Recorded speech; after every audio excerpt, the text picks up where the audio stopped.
The Nomiki Show. Esperanza Fonseca is here. She is a member of Affirm, the organization, and a labor and policy organizer. Affirm is a transnational feminist organization. Just make that very clear. And Jamie Peck is, of course, the co-host of the Antifada podcast and so many other things. But what else? You have a new one too, right? Everybody Loves Communism, the Leftist Theory podcast, where we do the reading so you don't have to. I am writing that in there because I keep writing it in and then it goes away. Everybody loves, what are you reading right now? We're reading State and Revolution by our boy Lenin. We're currently on chapter 2. We're going to do the whole thing and it's a lot of fun. Wasn't it the anniversary of his death like a few days ago? Or am I completely imagining that? Oh God, I'm a bad communist for not knowing this. I don't feel like you need to memorize everybody's birth dates and deaths. You know what I would rather have people remember than my birthday after I die is the stuff that I wrote. So I think I'm doing all right. Yes. I sometimes feel this guilt about doing on-air stuff because it pulls away time from writing. At the end, whatever, it's going to blow up in like 5 years. So it doesn't even matter. No one's going to read any of our stuff. They're not going to be able to open up our computers. They're not going to be able to, the paper is all going to be on fire. We're done. That's why I'm writing a book. That's why. So in generations, there will be books laying around after the internet explodes that will have my thoughts in them. That's it. Maybe we can crowdsource somebody to transcribe all of our shows just so it's there. I'm sure there's way more interesting things to read than our transcriptions. All right. Let's start off with this OnlyFans. I'm just catching up on OnlyFans. I have a little bit of a time difference here. So OnlyFans, the site, had been called out because they plan to ban pornography from its service. It's a UK content creator subscription site, and they announced the change, citing the need to comply with policies of banking partners. That was left out. They didn't say which banking partners, and it has something to do with like payment processing, but citing this like rule and this compliance, they immediately, a week later, decided that they're going to reverse their decision because of public outrage. I mean, what I love about this is it's the excuse they made in the beginning was sort of like a legalese excuse. And then once it became a public disaster, a public, the public basically called them out like, this is why your site exists. Then immediately like the legal thing didn't matter anymore and the banks didn't matter, which I feel is kind of, it's sort of like a metaphor for everything that's happening right now in this pandemic. Like, oh, we don't have enough money, but we have it now. Okay, fine. We have it. You got us. Jamie, what are your thoughts? You're nodding your head. Yeah, I mean, that's totally true. This is unfortunately a widespread problem that sex workers have to deal with. The difficulty processing payments or remaining on various platforms that they use to help themselves make a living. They get chased around like this and they always end up getting the short end of the stick. But I mean, I think the fact that this kind of outcry actually worked this time is evidence that sex workers are becoming a lot more of a constituency with political power, which is a good thing. Obviously, this ban would have cost sex workers' lives. It would have pushed people onto the streets doing more dangerous forms of sex work when OnlyFans was a way for people to be safer during the pandemic and to take more control over their own work that they were creating. So I'm glad to see this reversal. And I think, it's a sign of good things tentatively to come. Esperanza, what are your thoughts on this? I know this is something near to your heart. Yeah. So the first thing I want to say is that let's be clear on what OnlyFans is. It's one of the most predatory and parasitic companies that sits at the intersection of the gig economy, which is one of the most exploitative and precarious places for any worker to be, and the sex industry, which is one of the most exploitative and dangerous places for a specifically woman to be. OnlyFans saw a 71% increase in signups during COVID, where we saw a dual public health and economic crisis hit us, where women in particular saw the highest job losses, which we still have not recovered from. And so masses of people, especially women, were forced and pushed into OnlyFans, where they were inundated with capitalist media telling them, oh, you could buy a house.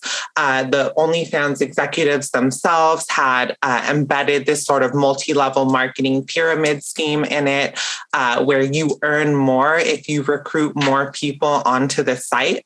And so a lot of people were lied to about what OnlyFans would actually do for them. The average earnings on OnlyFans was actually around $145 a month. The market was saturated. The reality is that most people on OnlyFans were not making enough to support them. And in terms of control and ownership over their content, OnlyFans, and specifically the pimp in chief, Tim Stokely, was taking 20% of everything that they earned. And when you make an average of $145 a month, that's a lot. So I think what really happened here, I actually don't think that it had anything to do with the backlash. Companies don't move because people complain on Twitter. They move when you threaten their bottom line, which is their money, their profit. So what we saw is that an organized group of people decided to make the fact that there was non-consensual content, that there was minor content on OnlyFans, enough of a problem that it became a liability that threatened these payment processors. And they were able to do that in an effective way. And I know some people say, oh, this isn't true. There was no underage content. That's a lie. An investigation by the BBC revealed that OnlyFans was lenient with illegal content, including the use of minors in pornography, that accounts would not get deleted when this illegal content was found, as well as that there is other kinds of abuse being sold on the site, such as bestiality, such as incest, such as the exploitation of homeless individuals. And so essentially what we saw is that OnlyFans did not want to comply with the new regulations, likely because it would have been too costly. And so instead, they decided to do away with all of it. But of course, given that, during the pandemic, when women were pushed into the online sex industry and Tim Stokely walked away with millions and billions of dollars, he doesn't want that money to leave. So they found a way around it. And they get to market themselves as inclusive while doing so. So this is interesting. I mean, I'm really glad that you bring up all these points. It's really fascinating. And I think some of the points that you're making are some of the same things. Just be very clear that a lot of folks, minus the exploitation through sex and children, but it's the business model of these platforms today. And it's the business model of pyramid schemes. I mean, if you're early in on something, you might have a shot, but then once you're part of the ecosystem, it's very hard. It's the old pyramid model, obviously exacerbated with the way that things will go viral and the algorithms work. But with this being said, I don't understand if this was about the bottom line, which I agree with you. And the outrage, I think, affected the bottom line. But if this is about the bottom line, what were they planning on doing? Just pivoting and becoming like a YouTube? Like if they weren't going to have any sex online whatsoever, anything sexualized, then what was the site? I can't imagine their investors would have been happy. Well, they actually had a new site or feature that they were setting up called OnlyFans TVs. But also, as you know, once you have capital, you can move that capital around and invest in different things. So in terms of, if they were able to continue making their money, of course, because when you have capital, you can move it other places. I think it's possible they balked when they realized, oh shit, that was our entire business model. That's all anyone knows about us. The site might have been gentrified by a few big names like Caroline Calloway or like influencers who are going to post like fakely sexy photos. But at the end of the day, their business model was porn, and it was a place that sex workers used for that. So I don't know. I think it was a combination of public opinion, pressure, perhaps, because I saw a lot of articles coming out in the last week or so where sex worker-led organizations were like, this is bad. This is going to kill us. This is going to kill our people. But more so than that, probably the money. I think it was a combination of things. I mean, is this one of those situations? So the arguments, at least that I was reading briefly on this, was this is going to kill our people. And it's a way for, it's sort of like leaning into an individualism, right? You can go on here, you can make your own money for yourself. You don't have to be physically on the streets, but simultaneously, it's not a better model. I mean, Esperanza, like, what is that how you're seeing this debate kind of move forward, or? Well, I think that a lot of people buy into the lie of the promise of technology, that it is somehow going to erase the existing social relations in society. So like we saw the idea of the internet, for example, changing all of society. Did it in a way? Yes, but it didn't change the fundamental exploitative social relations. I mean, look at, for example, how much of a mass propaganda tool it's used to influence public opinion, how, it didn't escape the economic system that we live under.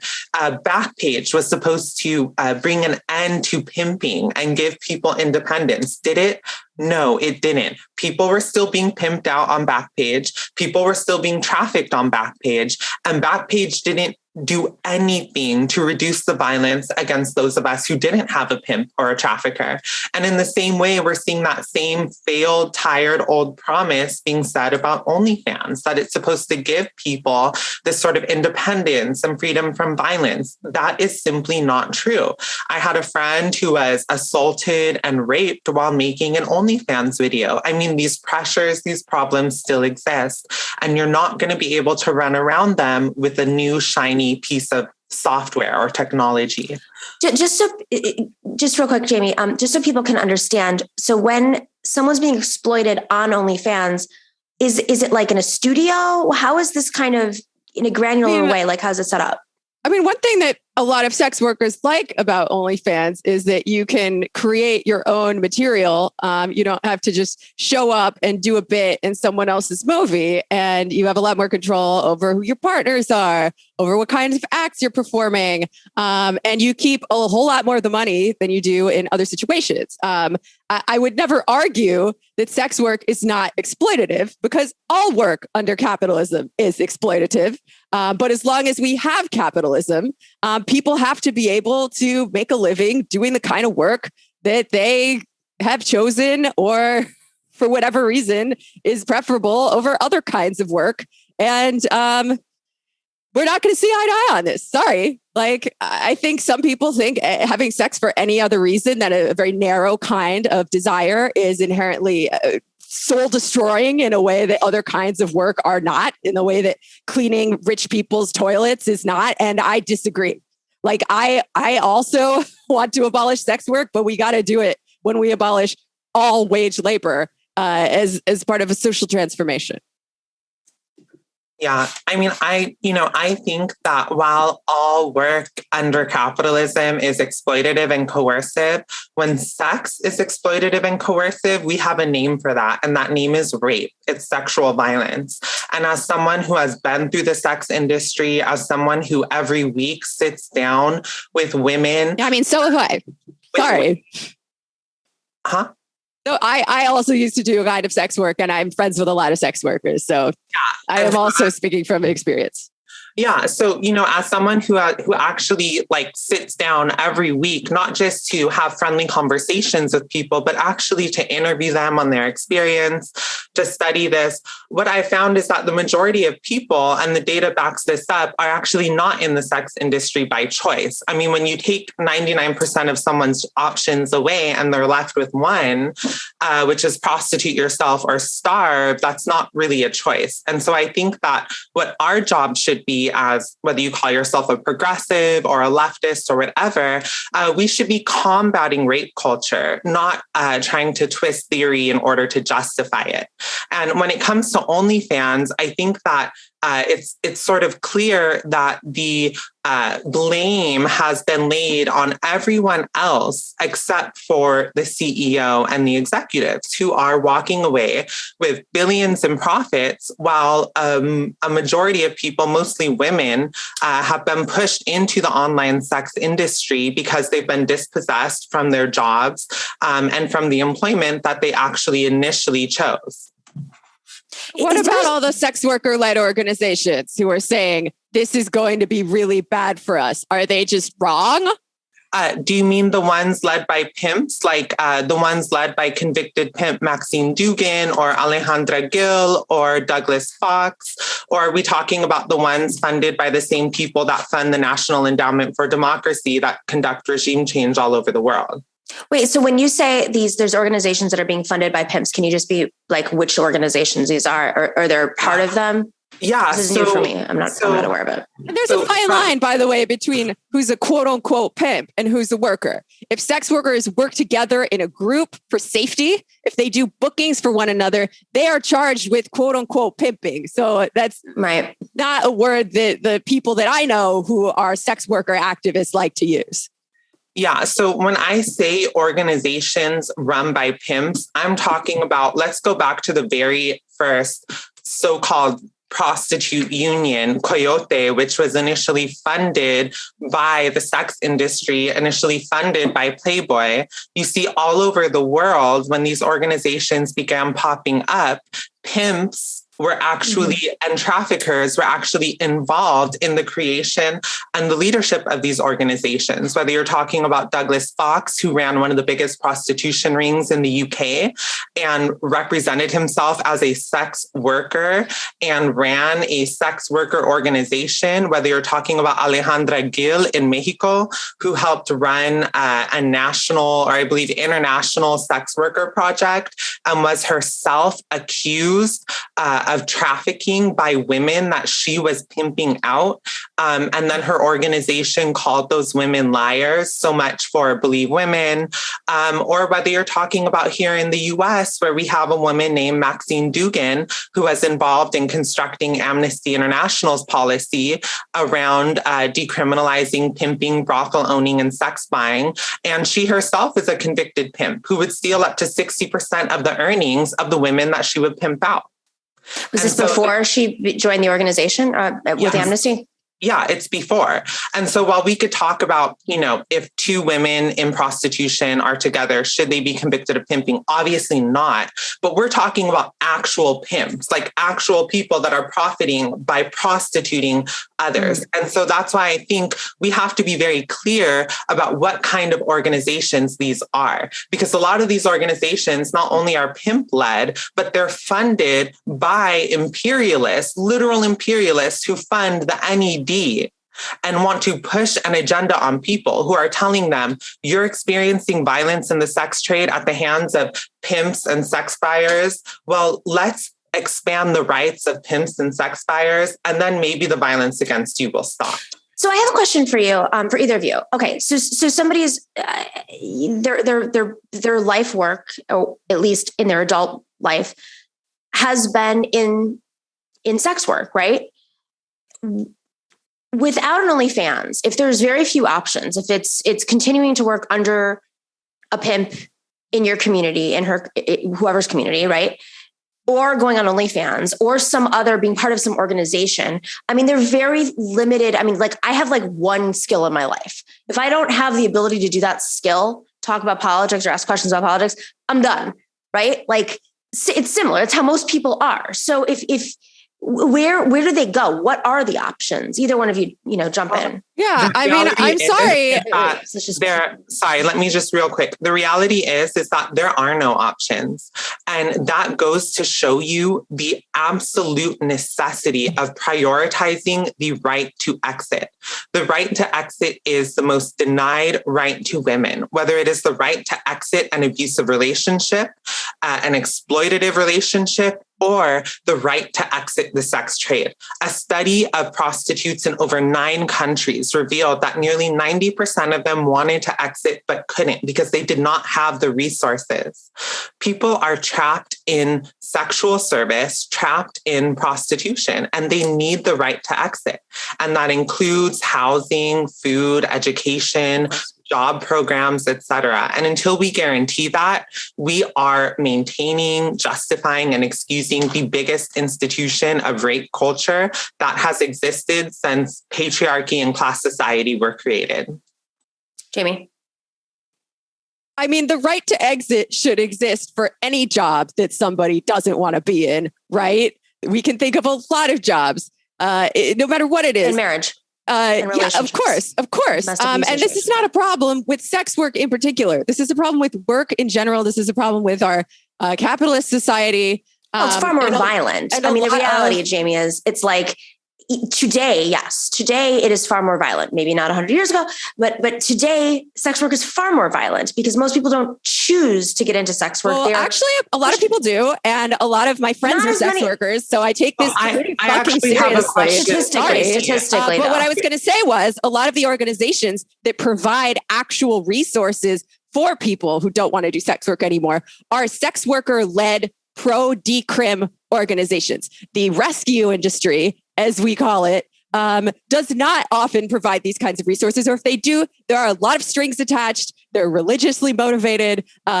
It's not good. Yeah. So the people who are actually helping each other out more often than not are sex workers who believe in the right to work as well as in the right to exit. You know, I think it's a big problem. And I think it's a result of living in such a powerful rape culture where we are not able to admit that sexual violence carries a very particular trauma that other kinds of violence do not carry. I mean, rape is a very particular form of violence. And when we begin to say, oh, well, if you're raped, if you experience sexual violence, I mean... Well, you think that all sex work is rape, though. You just defined it. Excuse me, I'm talking. When we try to justify sexual violence, I think we're going down a very dark and dangerous road, right? Like we could talk about how, yes, all jobs are coerced. I mean, it's sort of the all lives matter argument of the sex trade. When we're talking about, for example, violence against Black people, and then we say, oh, well, violence happens against all people. Well, right now we're talking about sexual violence and sexual coercion. So why are we trying to shift the focus onto, well, everything's coerced? So let's just compared what I'm saying based on what sex workers that I know that I care about in my life have been telling me. Just compare that to a racist slogan. So I'm not really sure if this conversation is simple anymore. Hang on a second, real quick. Let's just like break it down really simply. Don't forget our audience is mostly male. So,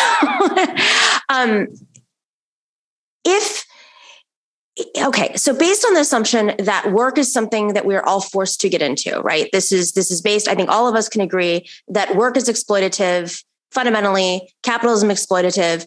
And so by that admission, the employer has power over you, whether you are non-unionized in a newsroom like Vice, or you're working in an ecosystem like YouTube and you're forced to answer to the boss of Google, which basically determines whether or not you can hire people and have healthcare or not in your own little, company. Or you choose or not choose to be a sex worker, because there are both scenarios that we're all very aware of. But if you choose to be a sex worker, like Jamie, you say your friends have, whether they're subconsciously aware of it or consciously aware of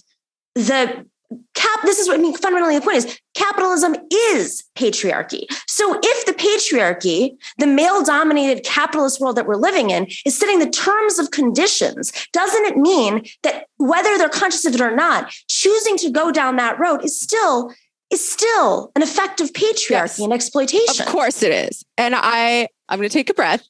I am not arguing that it is not exploitative. I am not arguing that it cannot be damaging. However, it is true, it is a fact that when laws are made that decriminalize this, that criminalize this kind of labor, the people who suffer are always the sex workers. And that is my bottom line. And that is what I care about. Sex workers have rights, and they have a right to do their work in as safe a way as possible. And as long as we have capitalism, people are going to need to make a living. And I disagree with the idea that other kinds of work cannot be just as damaging, perhaps in a different way. You're a single mom. You want to make minimum wage scrubbing the toilets of rich people, or do you want to make actually a decent hourly wage and still have time to take care of your children? And for some people, yes, it is a choice from among a slew of bad options. No kind of labor that we do under capitalism is truly uncoerced, unless you're one of those PMC people who are like, I love my work so much. Graphic design is my passion. But, the bottom line for me is the safety and the dignity of people who I care about. And criminalization makes that a whole lot harder for them. 100%. Yeah. I think we all agree in decriminalization. But if that is the case, that they actually are making more money, and that I think is what's being revealed right now with OnlyFans, is that they're not just like somebody joining and creating a YouTube account right now. They're not making $100,000 the way that other people did over, it's not the same anymore.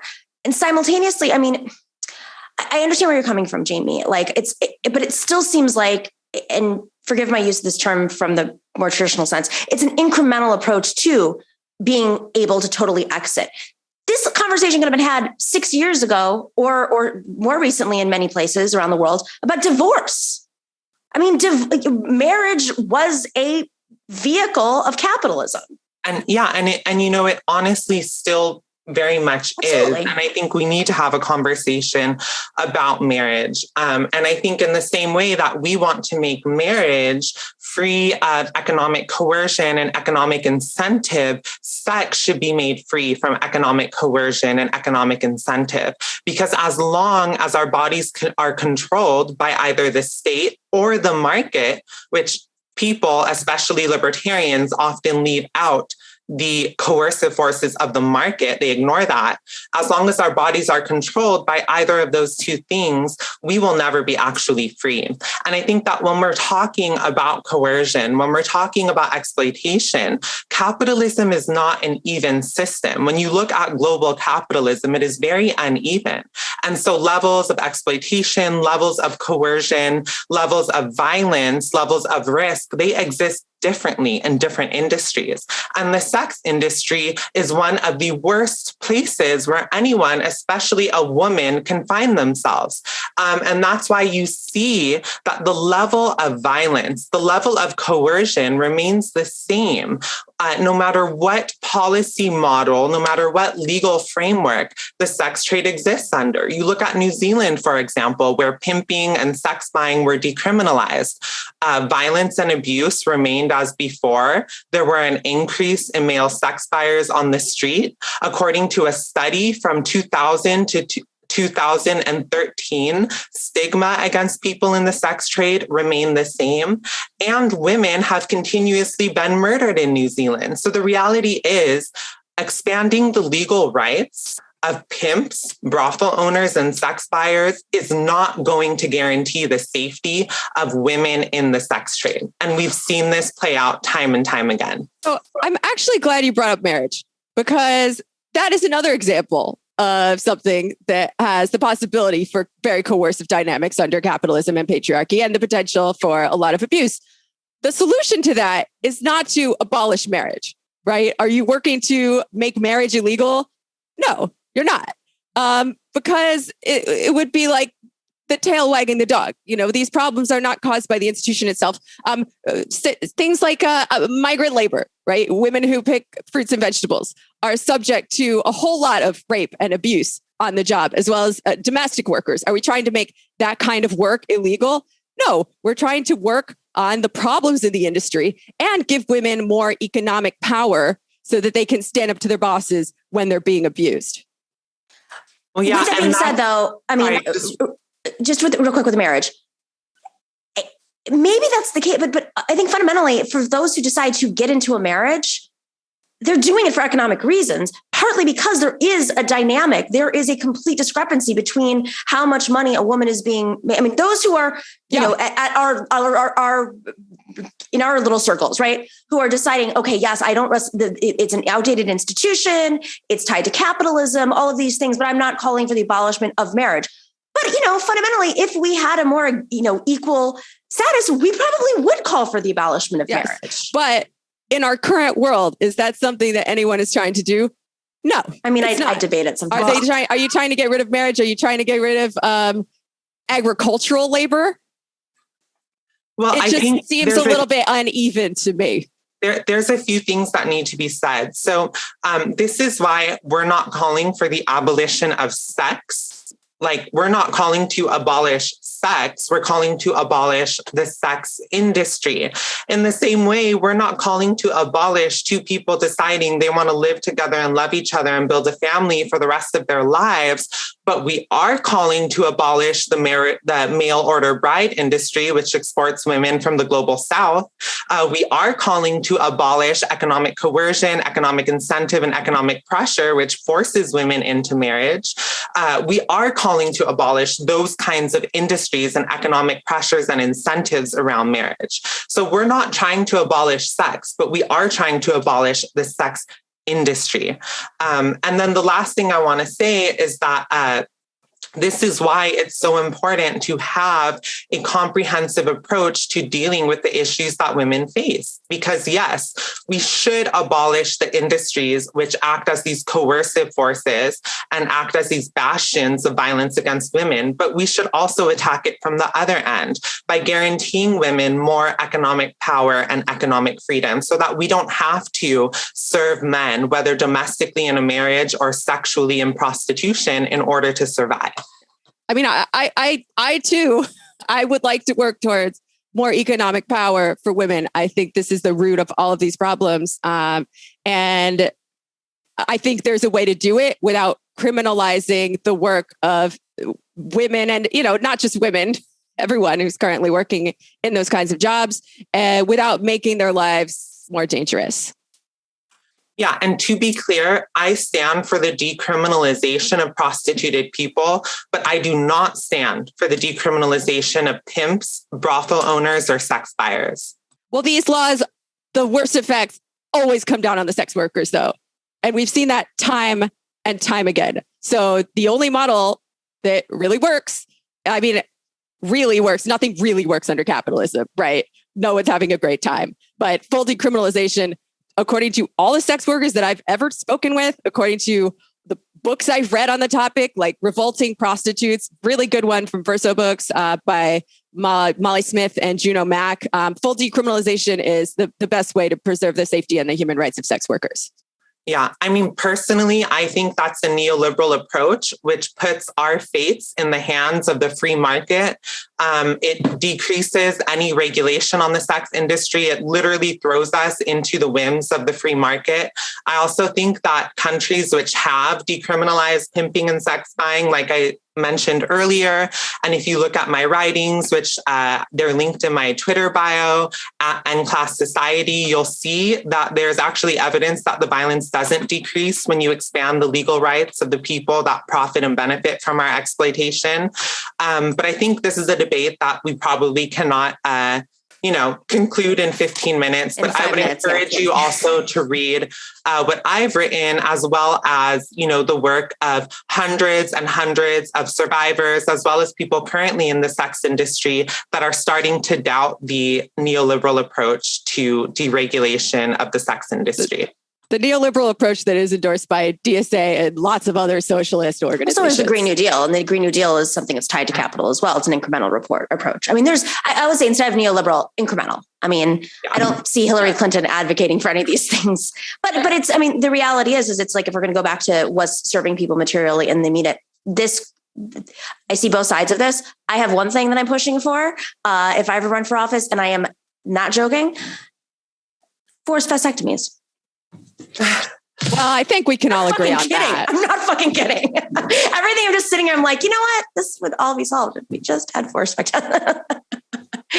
All right. I'm sorry. I didn't mean to end with a joke. It's not a joke, actually. It's something I've brought up many times on the show, and I'm very close to writing something about it. Jamie Peck, Esperanza Fonseca, super fascinating conversation. I loved this. I'm ready for round 2 if we want to prepare for that at any point. And I was not prepared today, but I will prepare. I feel bad talking about this myself because I don't know as much as a lot of other people do that I've learned everything I know from. So I could recommend you some really passionate sex workers on this issue. Perfect. Would love to. Thank you very, very much. Jamie Peck, Esperanza Fonseca, super interesting conversation. Let's do this again very soon.